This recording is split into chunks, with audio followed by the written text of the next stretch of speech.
Yeah, thank you for the very kind introduction, and thank you all for staying to the very last talk of the day. So it has been truly amazing and exciting for me today to see all the forefront works in both industry, companies, and academia.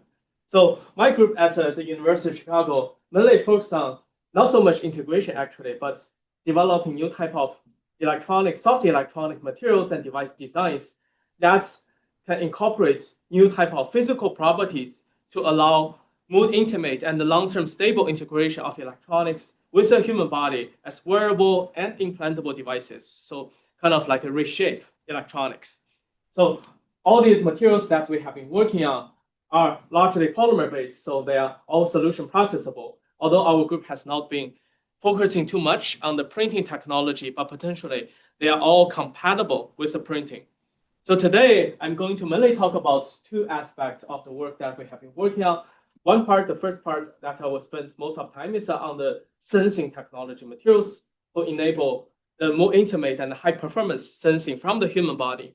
And then the last part is to think about how can we compatibly incorporate AI computing data analysis into the device that can also keep the same form factor for the wearables.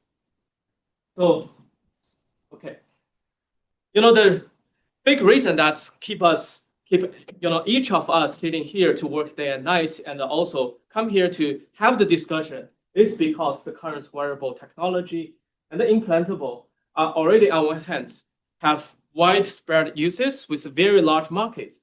But on the other hand, they're still not perfect, right? They still have a number of functions and also limitations that are existing. So that's what we have been working hard trying to solve.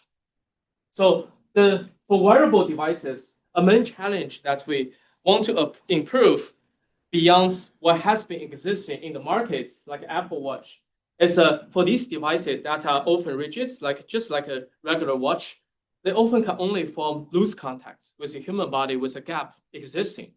So a much better version of this will be a sticker-like, as you have already seen from all the previous talks, that can form very intimate contact with the human body. So to achieve this, actually, it's not easy. It needs several properties for electronics because the human body is very soft, has curvilinear surface, and constantly deforming. So then apparently, the electronics need to have similar deformability and mechanical properties, not only being able to flex, but also be able to have the elongation, like stretching, to accommodate to such curvilinear surface and also accommodate the deformation. This is only one of the requirements. But as a sticker, right, very obviously, another requirement is sticking. So we want them to have adhesive property to the human skin. Adhesive, of course, is not so exciting.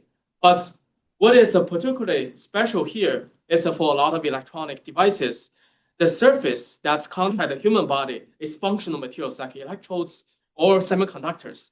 So then the adhesives for these cases need to be incorporated with the functional materials.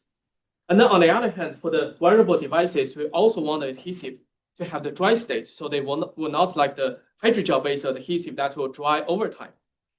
And then the last mechanical requirements is for the human skin, it's very soft, much softer than most of the elastomers. To achieve the best contact, the electronic materials devices also need to be at a similar softness level, so ultra soft. Okay, so those have been the thing that's need to be incorporated into different kind of functions that eventually need to be integrated into a full electronic system, sensing, computing, especially computing. Nowadays, try to incorporate AI and the display.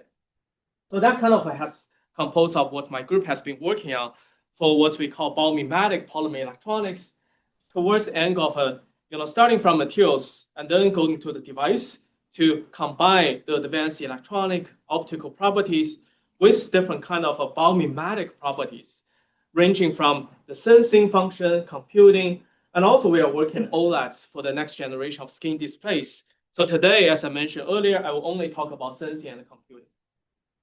So, okay, regarding the sensing, the ultimate goal of doing the sensing on the human body that starts from